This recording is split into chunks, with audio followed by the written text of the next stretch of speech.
Émotionnel ou rationnel, en accord ou à l'opposé. Les rencontres de l'heure.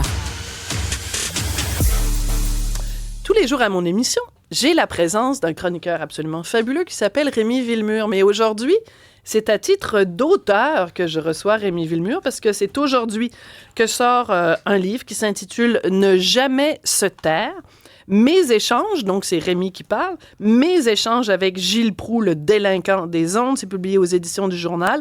Et il y a un dénommé, comment il s'appelle? Richard Martineau qui en a fait la préface. Rémi, j'ai lu le livre, je suis absolument fascinée que quelqu'un d'aussi jeune que toi soit fasciné par quelqu'un qui a autant marqué les ondes et l'écrit au Québec. C'est parti d'où cette fascination-là pour Gilles Proulx? Ben moi, j'aime les gens qui se tiennent debout. OK? Donc, ça, peu importe l'âge, l'important, c'est que les gens se tiennent debout. Ben, il se trouve que y en a de moins en moins dans ma génération.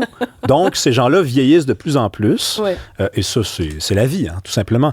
Et je vais t'envoyer une fleur que tu n'as pas le choix de refuser. Sophie, tu te tiens debout aussi. Et moi, Mais les j'ai gens pas le choix de refuser. Ben non, je l'accepte. acceptent cette fleur. Ben non, mais des fois, par modestie exagérée. Non, mais j'aime les gens... Modestie puis moi, ça va pas dans la même phrase. C'est là. vrai, c'est vrai. Bon. Non, mais j'aime les gens qui se tiennent debout. Bon. Puis Gilles Proulx, c'est lui qui m'a approché avec l'idée d'un projet. Je ne savais pas. Oui, c'est lui qui m'a appelé. Il voulait faire un livre parce que Gilles Proulx a toujours travaillé avec des auteurs fantômes. Gilles Proulx n'est pas capable d'utiliser un ordinateur. Oui, okay? ça, c'est fascinant. Sa chronique dans le Journal de Montréal, il la récite au téléphone. Il la dicte, effectivement, au téléphone. On ne dira pas à qui, parce que c'est quelqu'un qu'on connaît. Oui, bien sûr. Donc, c'est drôle.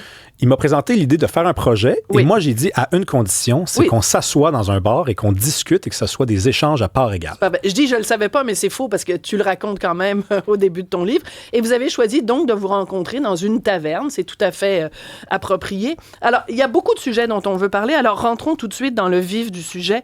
On peut pas parler, évidemment, de Gilles Proulx sans parler de controverse. Ce que j'aime dans ton livre, c'est que tu...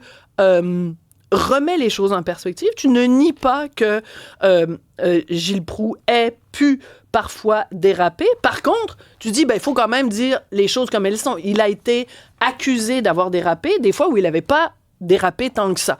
Donc, je prends par exemple l'affaire d'Oka, quand il y avait eu la crise d'Oka. D'aucuns avaient dit qu'il avait encouragé les gens à s'en prendre aux Autochtones. Totalement faux. Tu remets les choses en perspective quand même. C'est important de faire ça. Ben oui, d'autant plus que c'est un mythe qui circule encore. Donc, à l'époque, on avait dit, c'est le ministre des Sam Elkas qui avait dit, il y a du Gilles Proulx derrière ça. Hein? Derrière quoi? Derrière un épisode très sombre de la crise d'Oka où des Autochtones ont été lapidés. Littéralement lapidés. Il y a un homme qui est mort. Il y a des images de ça. Il reçoit une roche qui traverse la vitre de sa voiture et il fait une crise cardiaque. Mm-hmm. Et on avait dit que c'était Gilles Proulx qui avait encouragé les gens. Faux. Alors, retour aux sources, ce jour-là, il est pas en onde. Rigueur, non, il est pas en tu onde. reprends les faits. Il y a un match de baseball. Voilà. Alors ça, c'est très important. L'autre histoire, c'est c'est bien sûr un truc dont les gens vont se souvenir. Un cas, les gens vont se souvenir. Il y avait une jeune femme qui avait été violée. Gilles, en ondes à TQS à l'époque, avait dit le gars qui a violé, c'est un cochon, mais la fille qui a été violée, c'est une cochonne. Bon, c'était pas reluisant, non, pas du évidemment. Mais tu remets encore une fois, d'une certaine façon, les choses en perspective, parce que ça s'est quand même rendu très, très, très loin, cette histoire-là. Et en même temps, il n'a pas perdu sa job, alors qu'aujourd'hui, quelqu'un qui dirait quelque chose de bien moins grave perd sa job. Il y a comme une contradiction dans notre époque quand même. Pour la petite histoire, Sophie, moi, cette histoire-là, on me l'a racontée quand j'étais très jeune. On m'a dit, parce qu'on savait que j'allais peut-être me diriger vers une carrière médiatique, fais attention à ce que tu dis. Gilles Proulx a tout perdu au lendemain de ces propos-là. Moi, j'ai grandi avec ça. Et quand je me suis assis devant Gilles Proulx, j'étais peut-être mal préparé, mais je lui ai dit, vous avez tout perdu. Il m'a dit non. Et j'ai fait une enquête. Et en fait, il a presque rien perdu au lendemain de ces propos-là. Très malheureux, que moi, je condamne. D'ailleurs, on se pogne un peu là-dessus dans le livre, parce que pour moi, il n'y a pas d'excuse qui est, enfin, de bonne excuse. Il n'y a aucun contexte qui peut expliquer ça. Non, pas du tout, honnêtement. C'était vraiment un dérapage complet. Mais c'est vrai, tu fais bien de remarquer qu'aujourd'hui, pour le millième de ça... C'est parce que tu le dis dans ton livre. Non, mais t'es terminé. Pour le millième de ça, t'es terminé. Voilà. Alors... page 152, tu dis quelque chose de très important. Tu dis c'est quand même une contradiction de la part de Gilles Proulx, quelqu'un qui a un tel souci de la langue française, le plus grand défenseur de la langue française dans l'espace médiatique, et en même temps, c'est le commentateur qui utilise le vocabulaire le plus vulgaire en 2024.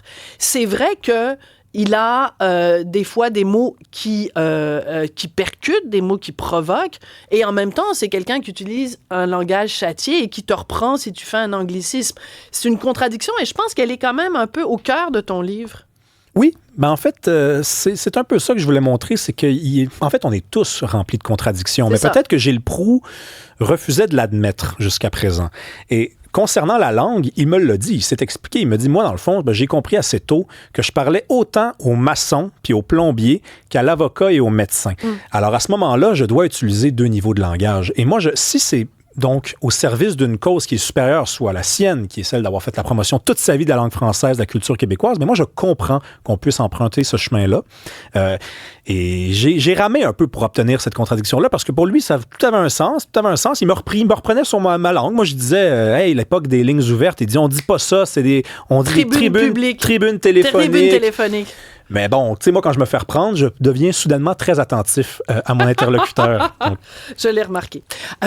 Tu racontes à un moment donné, enfin, Gilles Proulx, parce que tu le rencontrais donc régulièrement, te raconte à un moment donné qu'il n'y a pas tellement longtemps, il s'est fait jeter un café au visage. Raconte-nous ça.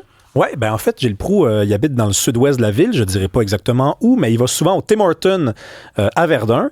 Il est originaire de Verdun, puis il était assis là, il va souvent là, il s'assoit, il y a sa petite bande qui le rejoint, et il y a quelqu'un qui est rentré, puis il a dit « Toi, mon Proulx, t'es encore vivant », puis il lui a lancé un café au visage, et selon la rumeur, toi, Gilles Proulx, ce serait... mon tabarnak. Ouais, c'est ça. C'est pas de moi qui le dis, hein? Ouais, toi, Proulx, mon tabarnak. Écrivez pas à Cube en disant que je parle mal, c'est le monsieur qui a dit ça à Proulx. Selon la rumeur, Gilles Proulx s'est défendu. Selon la rumeur. Alors, il y a un scoop qui est bien caché à la page 210 de ton livre, oui. C'est que Gilles Proulx, donc, est l'oncle de Caroline Proulx, députée de la CAQ et même ministre. Et on apprend à la page 210 que Gilles Proulx a coupé tous les ponts avec sa nièce car il l'associe à cette grande déception de la CAQ qu'il n'hésite pas à critiquer vertement à Cube ou dans les pages du Journal de Montréal. Ça t'a surpris quand tu as appris ça? Pas du tout. Pas du tout. Faut connaître le personnage pour savoir que c'est quelqu'un qui tranche quand même, même dans ses relations sociales. Quoique, il est plus indulgent que moi en amitié, si on en parle de ça. Moi, pour moi, si tu me méprises, tu seras jamais mon ami. Quoique lui est capable de traîner avec du monde que je ne nommerai pas, mais qui sont ses amis puis qui nous méprisent, les Québécois, les nationalistes. Mais avec la famille, peut-être qu'il a fait un choix. Il a été très dur envers la CAQ. Moi, je trouve trop dur, injustement dur. Et je pense que c'est peut-être venu de sa nièce aussi, quand même, la fille de Jacques Proulx. Ouais. Oui, la fille de Jacques Proulx, qui est donc le frère de Gilles. Écoute, félicitations. C'est un livre que je recommande à tout le monde parce que Gilles Proulx, qu'on l'aime ou qu'on l'aime pas, c'est quelqu'un qui défend une certaine idée du Québec, une certaine fierté, une certaine ambition pour le Québec. Et Rémi, je te fais un compliment, c'est excessivement bien écrit. À un moment donné, tu dis à propos de Gilles Proulx, il se défend par la bouche de ses passeports. J'aurais aimé écrire cette formule-là au lieu de dire il se répand par la bouche de ses crayons. C'est extrêmement bien écrit, très intéressant tes entretiens avec Gilles Proulx. Merci à vous d'avoir été là et d'avoir supporté mon petit nez un peu bloqué. Ça ira mieux demain. Au revoir.